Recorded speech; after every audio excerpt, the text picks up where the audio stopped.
Sementara itu pemirsa, berbagai tradisi unik di Bali masih banyak berkembang lestari sampai sekarang ini. Seperti halnya ngelawang yang merupakan upacara ritual warisan leluhur dalam kehidupan beragama yang patut dijaga dan dilestarikan.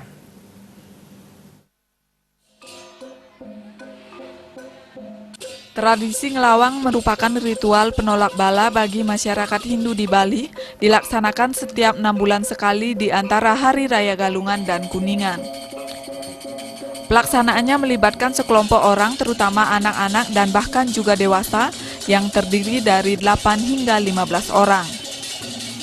Pesertanya terdiri dari 2 orang penari yang memakai seperangkat pakaian barong. Biasanya wujud barong yang digunakan menyerupai wujud binatang dan paling populer dalam bentuk bangkung atau babi, sehingga disebut juga dengan nama barong bangkung. Kemudian penabuh gamelan dan peserta iring-iringan ngelawang berasal dari kata lawang yang artinya pintu.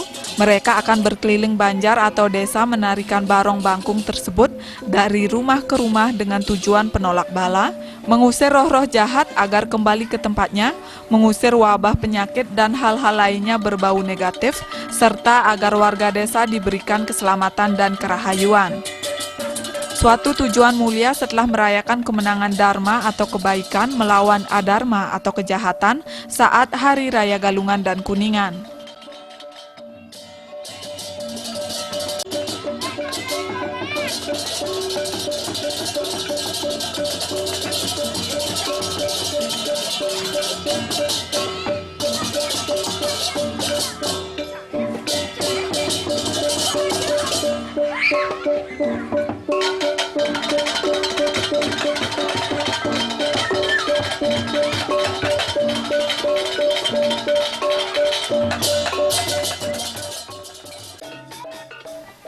Penampilan barong bangkung dalam tradisi ngelawang sangat sederhana, namun memiliki arti ritual yang kental dan bahkan menjadi sebuah pertunjukan seni juga, apalagi anak-anak mereka sangat menyukainya, menjadikannya sebagai tontonan menarik.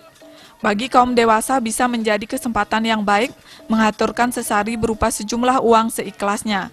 Selain untuk ritual ngelawang, juga untuk menjaga tradisi berkesenian yang patut kita lestarikan.